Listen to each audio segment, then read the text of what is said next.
أعوذ بالله من الشيطان الرجيم بسم الله الرحمن الرحيم قال رب إني وهن العظم مني واشتعل الرأس شيبا ولم أكن بدعائك رب شقيا وإني خفت الموالي من ورائي وكانت امرأتي عاقرا فهب لي من لدنك وليا يرثني ويرث من آل يعقوب واجعله رب رضيا۔ یہ جو اس سے پہلے گفتگو چل رہی تھی کہ حضرت زکریا علیہ السلام اللہ کے رب، اللہ کے حضور، اپنے پروردگار کے حضور وہ دعا مانگ رہے ہیں، تو اب ان کی دعا کا یہاں سے تذکرہ ہوتا ہے اور اس کے اندر بڑے معانی پنہاں ہیں۔ قال، کہا، یعنی حضرت زکریا نے جب اپنے ہاتھ دعا کے لیے اٹھائے، اور ہم نے اس سے پہلے ذکر کیا تھا کہ اللہ کو کیسے بھی پکارا جائے، لیٹ کر، بیٹھ کر، سجدے میں سر رکھ کے، دعاؤں میں، جس طرح بھی اللہ کو پکارا جائے، اللہ کو یہ پکار بہت پسند ہے، یعنی جب کوئی دعا مانگتا ہے تو اللہ کو یہ دعا مانگنا بہت پسند ہے۔ تو انہوں نے کہا ربی، اے میرے پروردگار، اے میرے رب، انی وہن العظم منی، میری ہڈیاں بہت ہی کمزور ہو گئی ہیں، واشتعل الرأس شیبا، اور میرے سر پہ بڑھاپا چمک چکا ہے، یعنی میری سفیدی آ چکی ہے بالوں کی، ولم اکم بدعائک رب شقیا، اے میرے پروردگار،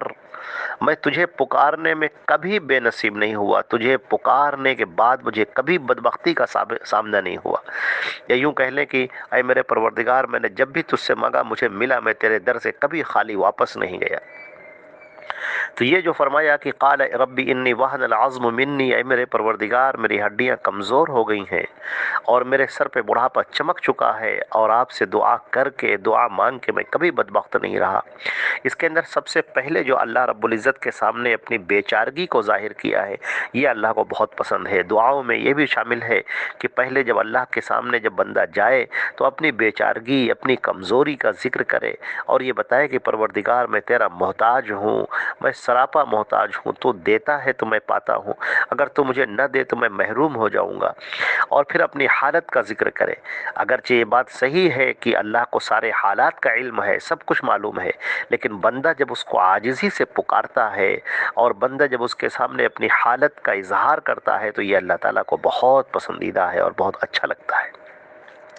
کیونکہ اب یہاں بندہ اللہ سے قریب ہو رہا ہے، وہ اللہ ہی کو اپنا سب کچھ سمجھ رہا ہے، اسی کے حضور اپنا سر رکھ رہا ہے، اپنا دل رکھ رہا ہے، اپنی تمام باتیں رکھ رہا ہے۔ تو یہ چیز بہت عمدہ ہے کہ بندہ اللہ کے سامنے جب اپنے چیزوں کو پیش کرے، اپنے حالات کا تذکرہ کرے، تو اللہ تبارک و تعالیٰ بندے کو اپنے سے قریب کر لیتا ہے، اس پر لطف کرتا ہے، اس پر مہربان ہو جاتا ہے، اور اللہ رب العزت اس کے ساتھ بہت ہی اچھا برتاؤ کرتا ہے۔ اور حدیث شریف میں جیسا کہ بیان کیا گیا کہ کوئی بھی بندہ اللہ سے مانگ کر کبھی وہ نامراد نہیں رہا، اسے کچھ نہ کچھ اللہ تعالیٰ دیتا ہے، یا تو وہی دے دیتا ہے جو وہ مانگ رہا ہوتا ہے، یا اس سے بہتر دیتا ہے، یا قیامت کے دن اس کے لیے وہ اجر و ثواب رکھ لیتا ہے، جس کو دیکھ کر بندہ کہے گا پروردگار کاش کہ دنیا میں میری کوئی دعا قبول نہیں ہوئی ہوتی۔ تو یہاں پر یہ چیز شامل ہے کہ اللہ کے سامنے یہ کہا جائے کہ اپنی بیچارگی کا، اپنی کمزوری کا اظہار کیا جائے اللہ کے سامنے، اور اے میرے پروردگار، میں تجھ سے مانگ کر کبھی بدبخت نہیں رہا۔ اس کے دو تفسیریں ہیں، ایک تو یہ ہے کہ پروردگار جب بھی میں نے آپ سے مانگا مجھے ملا،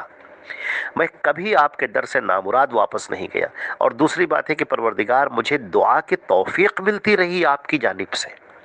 یہ بہت بڑی بات ہے کہ اللہ کے سامنے جس کو توفیق ہو جائے، یعنی جو اللہ سے مانگ رہا ہے، جو اللہ کے سامنے ہاتھ اٹھا کر طلب کر رہا ہے، جو اپنے سجدے میں اللہ کو پکار رہا ہے، یہ اللہ کی مہربانی ہے جو اس کو یہ ملا ہے۔ وہ اللہ رب العزت کے سامنے جو سجدہ ریز ہے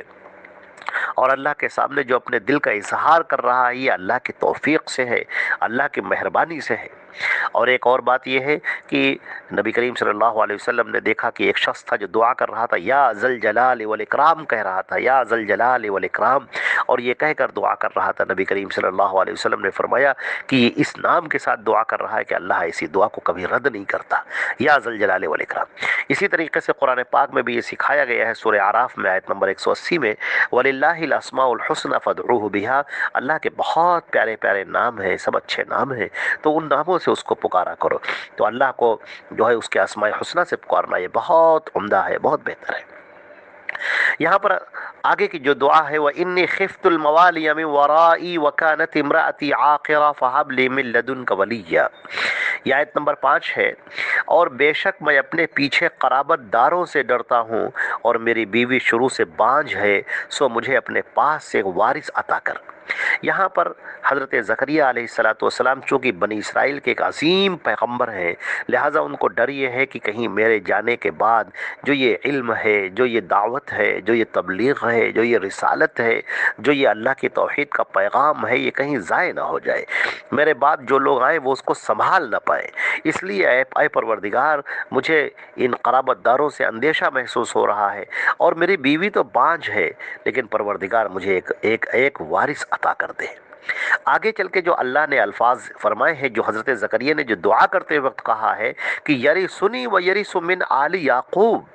یہ آیت نمبر 6 ہے، جو میرا وارث بنے اور آل یعقوب کا وارث بنے، اور اے میرے رب اسے پسندیدہ کیا ہوا بنا، یعنی رب رضی وجعلہ رب رضیہ، اسے ایسا بنا جس سے تو راضی ہوتا ہے، جس سے تو خوش ہوتا ہے۔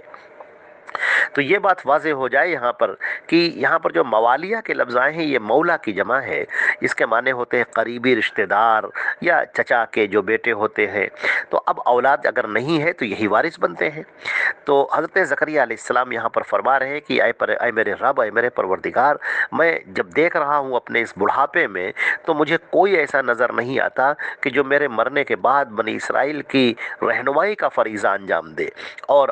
میرا اور آل یعقوب کا علمی وارث بن سکے۔ یعنی جو دعوت اور تبلیغ، جو یہ چیزیں ہم کر رہے ہیں، کوئی اس کو سنبھالنے والا مجھے دور دور تک نظر نہیں آ رہا ہے۔ تو مجھے پروردگار، مجھے خطرہ یہ ہے کہ اس دعوت کو کوئی سنبھالنے والا اگر نہیں رہ جائے گا تو قوم میں شرک آ جائے گا، قوم میں بدعات آ جائیں گی۔ دیکھیے ایک نبی کو کس قدر پرواہ ہوتی ہے کہ میرے جانے کے بعد اس توحید کا کیا بنے گا، کیونکہ شیطان مردود تو لگاتار لگا ہوا ہے، وہ تو چاہے گا کہ جیسے ہی نبی کا خاتمہ ہو، نبی یہاں سے اٹھ کر جائے اور وہ فوراً لوگوں کے اندر شرک کو داخل کر دے، بدعات کو داخل کر دے۔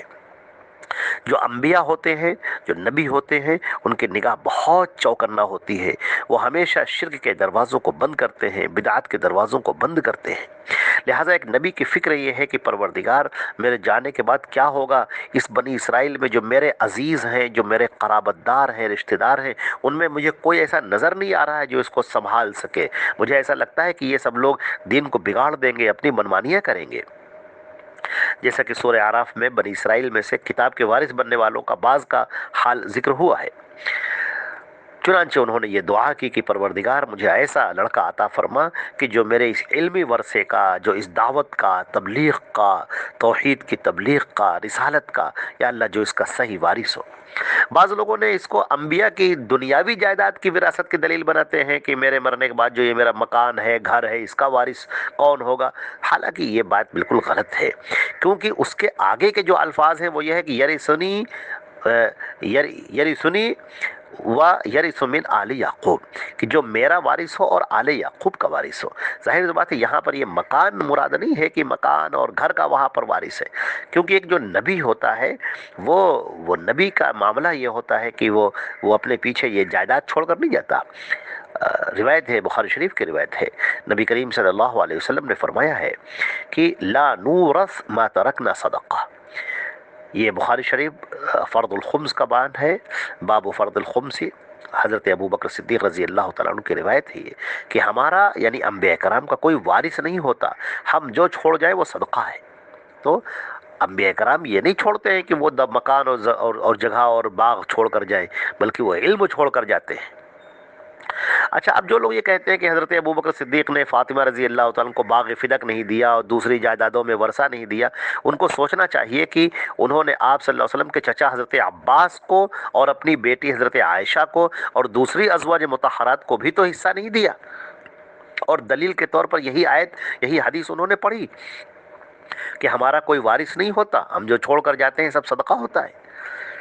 تو واضح رہے کہ اس میں جو حضرات جو کہتے ہیں کہ حضرت ابوبکر نے غلط کیا، تو ان کو جان لینا چاہیے تھا کہ انہوں نے اپنی بیٹی کو اور دوسری ازواج مطہرات کو بھی حصہ نہیں دیا۔ صرف حضرت فاطمہ کی بات نہیں ہے، بلکہ دیگر ازواج مطہرات کی بھی تو بات ہے، خود ان کی اپنی بیٹی کی بھی تو بات ہے۔ اچھا، پھر اگر انہوں نے حصہ نہیں دیا تو جب حضرت علی رضی اللہ تعالیٰ عنہ خلیفہ ہوئے تو اپنی خلافت میں حضرت عباس اور حضرت حسن حسین اور امہات المومنین کو وہ حصہ دے دیتے، اور حصہ دے کر اپنے فرض سے ادا ہو جاتے۔ لیکن ہم دیکھتے ہیں کہ انہوں نے وہی کیا جو حضرت ابوبکر نے کیا تھا، یعنی وہ اسی فیصلے پر رہے اور انہوں نے حصہ نہیں دلایا۔ اس کا مطلب کیا ہے کہ وہ بھی سمجھتے تھے کہ انبیاء کرام جو چھوڑ کر جاتے ہیں وہ سب کا سب صدقہ ہوتا ہے۔ اچھا، یہاں پر انہوں نے ایک لفظ کہا ہے حضرت زکریا علیہ السلام، وَكَانَتِ امْرَأَتِي عَاقِرَةً، میری بیوی جو ہے بانجھ ہے۔ تو آخر کہتے ہیں کہ جس کے اولاد نہ ہوتی، مرد اور عورت دونوں کے لیے لفظ جو ہے بولا جاتا ہے، اور یہاں پر کانت کا لفظ ہے کہ یعنی شروع سے بانجھ ہے، یعنی پروردگار کی میری بیوی تو بانجھ ہے، لیکن پروردگار آپ کے خزانے میں کوئی کمی نہیں ہے، آپ دے سکتے ہیں، تمام اسباب کے آپ محتاج نہیں ہے، اسباب آپ کے محتاج ہے، آپ کسی کے محتاج نہیں، ساری دنیا آپ کے محتاج ہے اور آپ کسی کے محتاج نہیں، آپ جو چاہتے ہیں کر سکتے ہیں۔ فرمایا جو میرا وارث بنے اور آل یعقوب کا وارث بنے۔ یہاں سے ظاہر سی بات ہے کہ یہ کیا چیز پسندیدہ ہے، یہاں پر یہ بات ہے کہ وہ نبوت کی میراث، وہ علم و حکمت کی میراث، اس کے لیے دعا کی جا رہی کہ اے میرے پروردگار مجھے جو اولاد عطا فرما وہ اولاد ایسی ہو جو میری اور آل یعقوب کی وارث بن سکے، اور اے میرے پروردگار اسے پسندیدہ بنا دیجئے، ایسا بنا دیجئے جس کو آپ پسند کرتے ہیں۔